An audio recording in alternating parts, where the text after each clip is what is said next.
So, Eric, I'm trying to remember. So, was Ted not actively involved in the company at the time that went down? No. Ted had stepped back already. Is that correct? Well, yeah. And step back is putting it mildly. Yeah. I think, and I've seen interviews that Ted has done, since that time.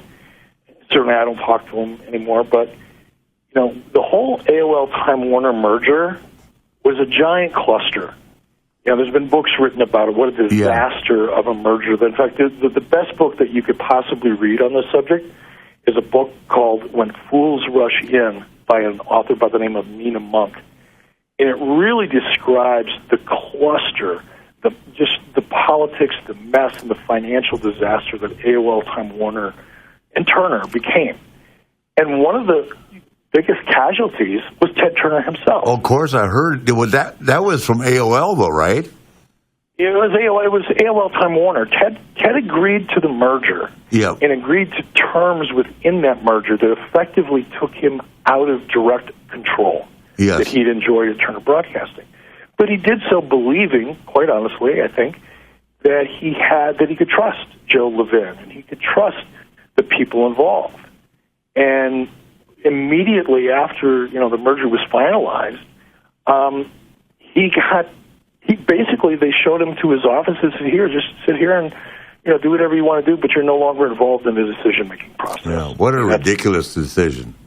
And so, when you ask me, Rick, was Ted involved?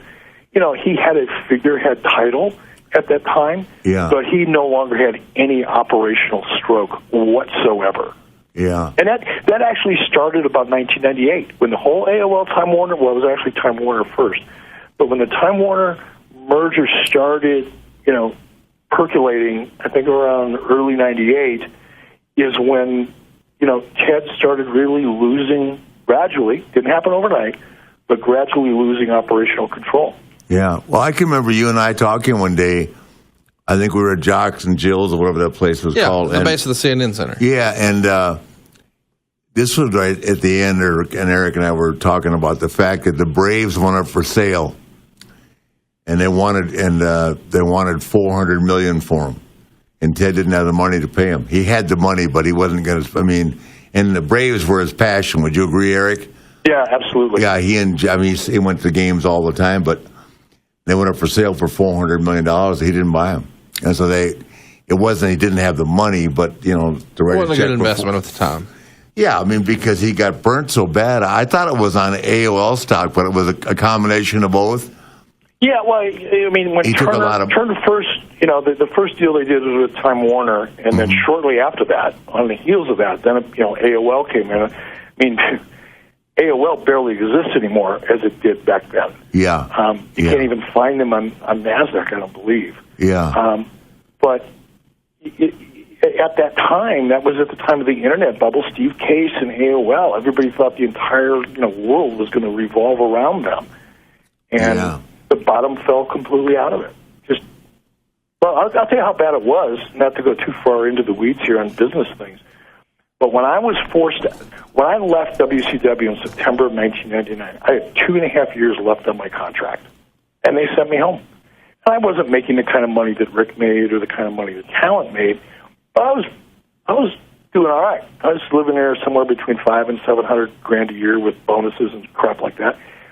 But I had acquired over the years a lot of stock options, and at the time, I didn't really know what stock options were. I didn't follow it closely. I'd get these things every quarter, and I'd stick in my file on my desk, and I got stock options. Never really paying attention to any of it. Well, when they finally decided to bring me back for a brief period of time after the Russo disaster, while I was still under contract, but they had triggered a clause in my contract that was it's called pay or play. And once you trigger a pay-or-play provision in the contract, you can't go back and change your mind. You can't say, okay, just go home, we're going to pay out the rest of your contract, and then 6 months later, go, we changed our mind, we're going to bring you back. It doesn't work that way.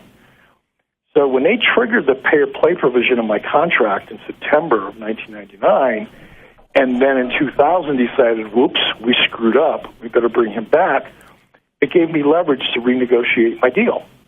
And I said, okay, look, you guys are a mess. I don't want to be an employee. I don't want to be the president of the company. I don't want to be in charge of anything. I'll be a consultant. I'll get involved. I'll be on camera. But I'm not going to be an employee. I'm going to go do other things.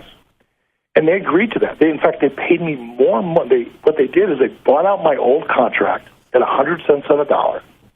Not 90, not 95, 100 cents on a dollar. And then they wrote me a new contract. They paid it out, terminated it, and then simultaneously wrote me a new contract as an independent contractor. But what happened was, when they paid out my previous contract and therefore terminated it in order to enter into a new one, I was no longer an employee. Well, I got a call about a week later from somebody in Turner who says, okay, well, you have 30 days to exercise your options. I didn't even know what that meant.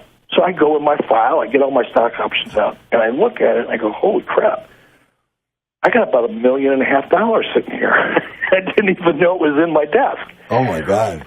So my average strike price was around $13. AOL Time Warner stock, or Time Warner stock, at the head of the merger, was trading for about $98 a share. Wow. And I'm just doing the math in my head going, holy crap, I'm really, really doing well here. But I didn't want to sell the stock because every morning it was going up and up and up and up and up. And I'm thinking, man, this is great. Long story short, I didn't have any options. I called an attorney. I hired an attorney. I tried to force them to let me keep my options. None of that worked. I had to sell my stock. I sold it at about 102 or 103 bucks a share, somewhere in there. Maybe under 100, I don't remember, but it was close. And made a boatload of money. And then about 6 months later, AOL Time Warner stock was trading at about 11. Oh, that's where Ted lost all his money. Yep.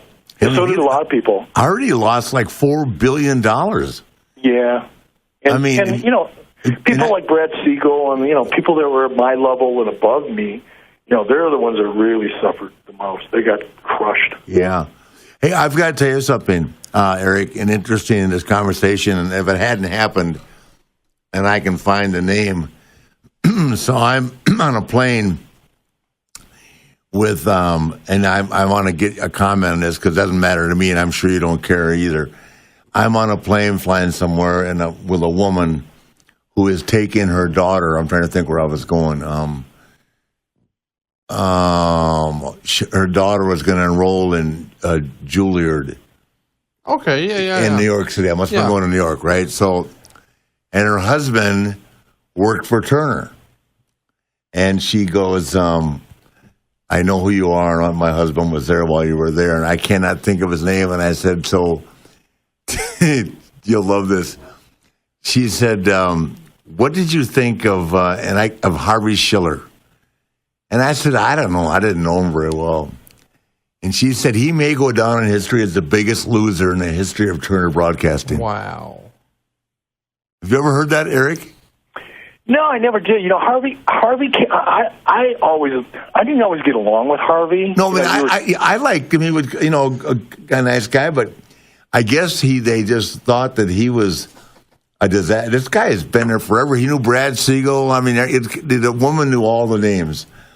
And I can't think of. I mean, she knew remember that you had me do a couple speaking engagements for people that were big in the company, and she knew everybody, like Bill and all those guys.